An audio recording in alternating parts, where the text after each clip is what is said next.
एक ऐसी अभिनेत्री जिन्होंने टीवी से करियर की शुरुआत की और घर घर में फेमस हो गईं। मॉडलिंग से अपनी करियर की शुरुआत की, फिर टीवी पर आदर्श बहू का किरदार निभाया और सबकी फेवरेट बन गई। फिर उन्होंने राजनीति की तरफ रुख किया और वहां भी उनका आज बोलबाला है। लेकिन क्या आपको पता है, इनका परिवार एक गंदी बस्ती में भैंस के तबेलों के ऊपर रहा करता था और ये खुद दिल्ली के जनपद पर खुदरा सामान बेचा करती थी। साल 2004 में गुजरात दंगे के बाद नरेंद्र मोदी पर हमला करते हुए कहा था कि उन्हें गुजरात के मुख्यमंत्री पद से इस्तीफा दे देना चाहिए।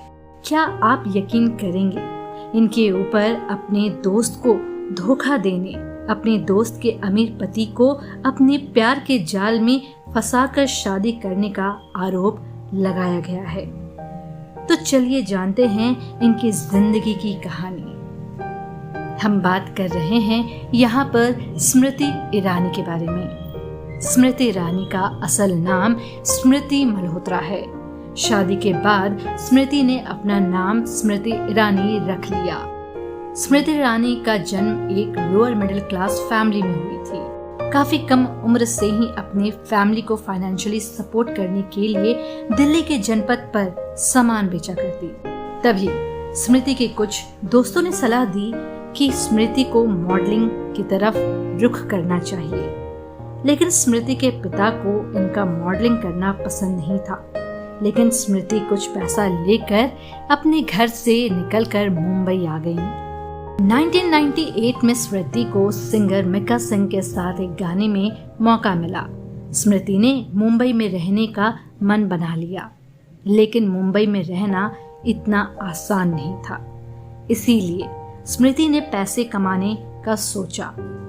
पहले तो स्मृति ने जेट एयरवेज में इंटरव्यू दिया, जहां उन्हें नौकरी नहीं दी गई। फिर स्मृति ने मैकडॉनल्ड्स में अप्लाई किया, जहां उन्हें कहा गया कि सारी सीट फुल है, बस क्लीनर की वैकेंसी खाली है। स्मृति ने क्लीनर की ही नौकरी पकड़ ली।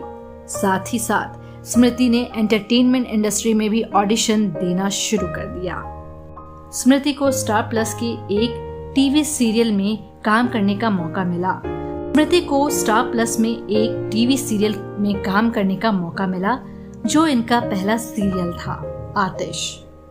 इसी साल स्मृति को स्टार प्लस पर दूसरा सीरियल करने का मौका मिला, जो था हम हैं कल, आज, कल और कल। फिर स्मृति ने शो ऊ लाला को होस्ट किया। इसी बीच एकता कपूर ने स्मृति ईरानी को नोटिस किया और उन्हें ऑडिशन के लिए बुलाया। वहां स्मृति का सिलेक्शन हो गया और वो सीरियल कविता में नजर आने लगी। और फिर स्मृति ने बालाजी का सीरियल क्योंकि सास भी कभी बहू थी में काम किया। स्मृति को असली पहचान इसी सीरियल से मिली। इस सीरियल से स्मृति घर घर में फेमस हो गई।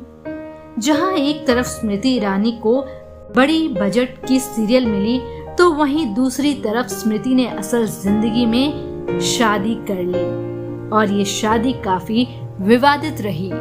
सूत्रों के मुताबिक स्मृति ईरानी जब दिल्ली से मुंबई आई अपना करियर बनाने, तब वो अपने पहचान की पारिवारिक मित्र मोना ईरानी के घर रुकी थी। वहीं कुछ लोगों का मानना है कि स्मृति जब मैकडॉनल्ड्स में काम करती थी, तभी उनकी मुलाकात मोना ईरानी से हुई थी और धीरे धीरे स्मृति और मोना के बीच दोस्ती बढ़ती चली गई।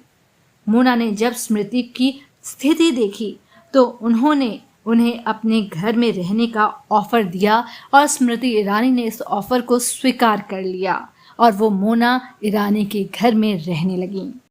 उसी दौरान स्मृति की मुलाकात मोना के पति जुबिन से हुई और यहाँ से स्मृति और जुबिन की अफेयर शुरू हुई। लेकिन कुछ ही दिनों में स्मृति ईरानी को सीरियल मिल गई और वो अलग रहने लगी। लेकिन अब तक जुबिन और स्मृति की नजदीकियां इतनी बढ़ गई थी कि जुबिन ने अपनी पत्नी को तलाक तक दे दिया। अपनी पत्नी से अलग होने के बाद जुबिन और स्मृति ने शादी रचा ली। स्मृति ईरानी पर अक्सर अपनी सहेली के पति को चुराने का आरोप लगता रहता है। हाल ही में जब सोशल मीडिया पर स्मृति से पति चुराने के बारे में पूछा गया तो जवाब में स्मृति ने कहा, नहीं, मोना मेरी बचपन की सहेली नहीं है। मोना मुझसे 13 साल बड़ी है, इसीलिए उसका मेरी बचपन की सहेली होने का कोई सवाल नहीं है। वो पारिवारिक है, पॉलिटिशियन नहीं, इसीलिए उसे इसमें मत घसीटो। मेरे साथ बहस करो, मुझे नीचा दिखाओ, लेकिन अपने साथ एक इंसान को गटर में मत घसीटो जिसका राजनीति से कोई लेना देना नहीं है। वो सम्मान की पात्र हैं। ये तो रही स्मृति ईरानी की पर्सनल लाइफ के बारे में। अब जानते हैं स्मृति का राजनीति तक पहुंचने का सफर। क्योंकि सास भी कभी बहू के बाद स्मृति और भी सीरियल में नजर आने लगी, जैसे कि क्या हादसा क्या हकीकत। वहीं साल 2002 में सीरियल रामायण में सीता के रोल में नजर आई। हालांकि ये रामायण ज्यादा चला नहीं। इसके बाद स्मृति ने कुछ और सीरियल्स में भी काम किया। स्मृति ने टीवी में काम करते हुए बीजेपी पार्टी को ज्वाइन किया था। साल 2003 में उन्होंने बीजेपी को ज्वाइन कर लिया था।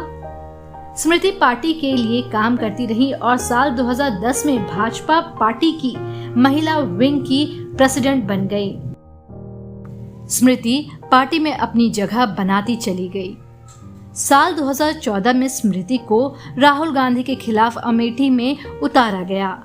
इस इलेक्शन में स्मृति हार गई, लेकिन राहुल गांधी के खिलाफ खड़े होने की वजह से इन्हें खूब पॉपुलैरिटी मिली और लोग इन्हें धीरे धीरे पसंद करने लगे।